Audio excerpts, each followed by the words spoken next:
Finally मैंने भी अपना आद्रा का स्पेशल खीर पूड़ी बना ही लिया। वैसे तो खीर पूड़ी ऐसी रेसिपी है, ऐसा डिश है जो हमारे देश में हर खास ओकेजन पे अलग अलग अंदाज में बनाया जाता है और खाया जाता है। और खीर पूड़ी बनाने या खाने के लिए किसी खास जगह या प्रांत का होना आवश्यक नहीं है, लेकिन ये है आद्रा स्पेशल खीर पूड़ी, आम और मिठाई। मैं शेयर करती हूँ आप लोगों के साथ मेरी आद्रा की रेसिपी। मैंने इसको किस तरह से बनाया। मैं हमेशा नहीं बनाती, पर पिछले कुछ सालों से मैंने इसको कुछ इस तरह से बनाना शुरू किया है। सबसे पहले मैंने ये चने की दाल ली थी 1 कटोरी, जिसको मैंने उबाल के रख लिया है। और चूंकि ये प्रसाद के तौर पे चढ़ाया जाना है, तो मैंने सबसे पहले चूल्हे की थोड़ी सी पूजा भी कर ली थी। खीर के लिए मैंने ये 2 लीटर फुल क्रीम दूध लिया था, उसमें 1 कटोरी बासमती राइस मैंने ऐड किया है, छोटे ग्रेन वाला। लॉन्ग ग्रेन बासमती राइस से खीर उतनी अच्छी नहीं बन पाती है, ऐसा मेरा अनुभव है। और दूध उबलने के बाद जैसे ही उसमें थोड़ी सी जो उफान है वो कम हो, तुरंत उसमें हम चावल ऐड कर देंगे। जब तक खीर पक रही है तब तक मैं इधर पूड़ी की भी प्रिपरेशन कर लेती हूँ। दाल को मैंने पहले से बॉयल कर लिया था और उसमें थोड़ी सी हल्दी और नमक भी डाला था।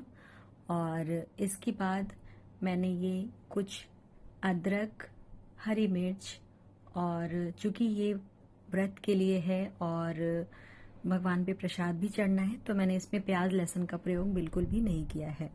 अगर आप नॉर्मली आमतौर पे खाने के लिए बनाते हैं ये दाल की पूड़ी या पराठे, क्योंकि आज जो मैं बनाऊंगी ना वो पूड़ी नहीं पराठे के तौर पे बनाऊंगी। रीज़न, मेरे बच्चे पराठे पसंद करते हैं और पराठा थोड़ा सा लेस ऑयली भी होता है and it's good for health, तो टेस्ट के साथ हेल्थ का भी ख्याल हो जाता है। इसके बाद मैंने कढ़ाई में तेल गरम किया है, उसमें जीरा, तेज पत्ता यानी कि बे लीफ और क्यूमिन सीड्स ऐड किया है और उसके ऊपर बारीक कटा हुआ अदरक और हरी मिर्च डाल दिया है। इसको हल्का सा सॉटे करेंगे। उसके बाद ये जो चने की दाल है ये बॉइल्ड है, इसको मैंने इसमें ऐड कर दिया है। दाल में से एक्सेस वाटर को इस तरह से मैंने एक छन्नी से, जालीदार बर्तन से छान लिया था। मैं जनरली दाल को थोड़ा सा एक्स्ट्रा बॉईल करती हूँ ताकि जब पराठे खाएं तो बहुत अच्छे से मिक्स हो जाए। तो आफ्टर 5 मिनट्स ऑफ सॉटेइंग, लाइक उसको मैंने थोड़ा सा सॉटे किया था, उसके बाद दाल को अच्छे से मिक्स किया है 5 मिनट तक, तो इस तरह से तैयार हुआ है। मुझे ये प्रसाद थोड़ा सा अपने आस पड़ोस में भी बांटना था, तो मैंने ये 4 कटोरी आटा लिया है गेहूं का। उसमें मैंने डाला है थोड़ी सी अजवाइन, थोड़ी सी कलौंजी और नमक और मस्टर्ड ऑयल मैंने ऐड किया है। आप चाहें तो कोई भी कुकिंग ऑयल ऐड कर सकते हैं या फिर घी भी ऐड कर सकते हैं, लेकिन जब भी हम आटा लगाते हैं तो उसमें घी से बेहतर कुकिंग ऑयल होता है। और आप जब बनाएंगे पराठे तो अपने इच्छा अनुसार और टेस्ट के अनुसार इसको घी या तेल में बना सकते हैं। बीच बीच में खीर को लगातार चलाते रहना ज़रूरी है और खीर की कंसिस्टेंसी बहुत अच्छी होती जा रही है। ध्यान रखना है कि खीर जिस बर्तन में बना रहे हो वो थिक बॉटम पैन हो और उसको बिल्कुल सिम पे रखना है। पूरे पेशेंस और प्यार के साथ खीर बनाते हैं तो कोई भी खीर बना सकता है और अच्छी खीर बना सकता है। ये 2-3 चीज़ें हैं जो खीर में ध्यान रखना चाहिए। लास्ट में मैंने उसमें कुछ ड्राई फ्रूट्स ऐड किए हैं और फाइनली अभी उसमें शुगर ऐड करना बाकी है। जब तक वो थोड़ा सा और मिक्स हो रहा है तब तक मैं पराठे बनाना शुरू करती हूँ। अगर आपके पास वक्त कम है और बच्चों को पूड़ियाँ पसंद है तो आप सेम रेसिपी को थोड़ा सा और छोटा बनाकर और इसको तेल में डीप फ्राई कर सकते हैं। मैंने दाल के पराठे बनाए हैं तो मैं इसको तवे पे बनाऊंगी। दाल को जब हम बनाते हैं उस टाइम में ये बिल्कुल ठंडा हो चुका होना चाहिए, तभी पराठे अच्छे बनते हैं। मैंने जो मिक्सचर तैयार किया था दाल का, उसको फैन में पूरी तरह से ठंडा कर लिया था पहले।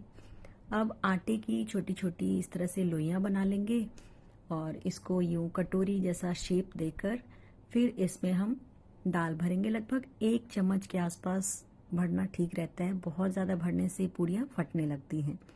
लेकिन मुझे ज़्यादा भरी हुई स्टफिंग वाली पूड़ियाँ पसंद है, तो मैंने लगभग फिर से 1.5 चम्मच डाल दिया है। अगर आपको बिल्कुल फटा हुआ नहीं चाहिए तो कम स्टफिंग करें, दैट्स द ओनली थिंग। और आपकी जो स्टफिंग है दैट मस्ट बी कूल, ठंडी होनी चाहिए।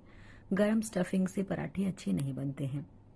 अब पराठे बनाना मैं शुरू करूंगी, उससे पहले इस खीर को फाइनली रेडी करना ज़रूरी है, क्योंकि फिर एक बार पराठे बनाना शुरू करें तो फिर हम खीर को समय नहीं दे पाएंगे।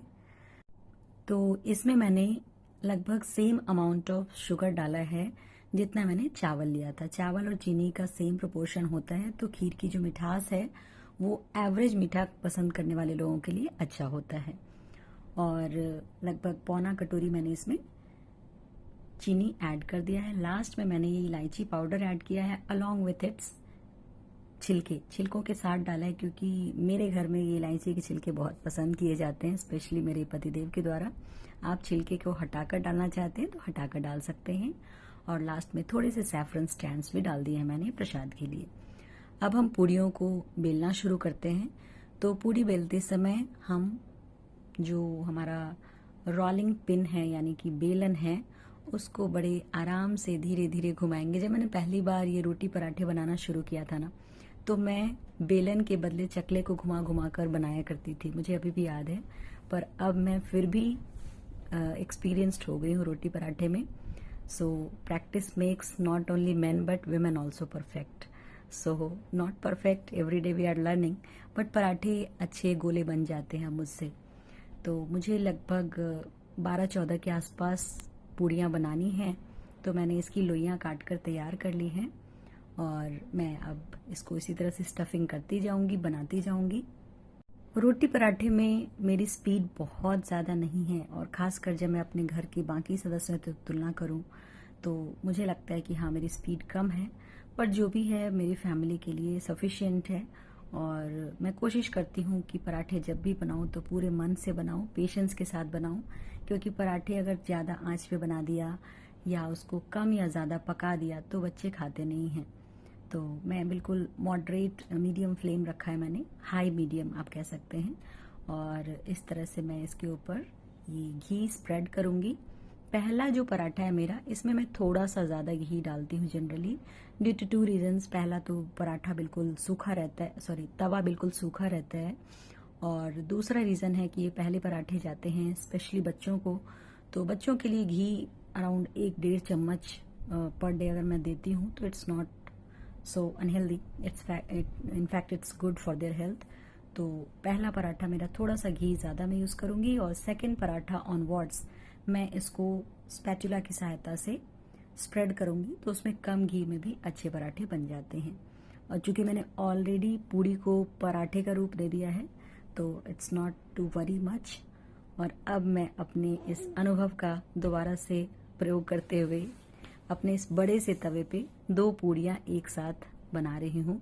और इस तरह से करते हुए ना मुझे बहुत ज़्यादा गर्व का अनुभव होता है, क्योंकि मुझे पता है कि मेरी जो रेस होती है ना वो हमेशा मेरी खुद के साथ होती है। तो कल जैसा मैं कर रही थी उससे थोड़ा सा बेहतर आज करने की कोशिश करती हूँ। और यही मेरी लाइफ का मोटो भी है कि मैं किसी और से कंपटीशन ना करूँ, मैं जैसा कल बनाई थी उससे थोड़ा अच्छा बने, ये कोशिश रहती है बस। और जब ये 2 पराठे एक साथ मैं सेक रही हूँ ना तो मुझे सच में बहुत अच्छा लग रहा है, इसलिए मैं इस वीडियो को आपको अच्छे से थोड़ा सा डिटेल में दिखा रही हूँ कि how I am managing this both together. और अब बारी है इन 2 पूड़ियों के साथ एक थोड़ी सी छोटी सी सेल्फी भी लेने का। तो इस तरह से मेरी पूड़ियाँ बन के तैयार हो रही हैं और बच्चे वेट कर रहे हैं, पर मैंने सोचा कि पहले मैं प्रसाद थोड़ा सा चढ़ाऊंगी भगवान जी को, तो मैंने बीच में प्रसाद चढ़ा दिया भगवान जी को जाकर। और अब ये मैं इसको थोड़ा सा सेट कर लेती हूँ प्लेट में, ताकि मैं इसको आद्रा स्पेशल रूप में प्रेजेंट कर सकूं। आद्रा का जो पर्व होता है ना, ये आर्द्रता से ही आया है, मीन्स नमी। और बिहार के स्पेशली गाँव में ये फेस्टिवल बहुत अच्छे से मनाया जाता है। ये इस साल 22 जून से लेकर 6 जुलाई तक चलेगा।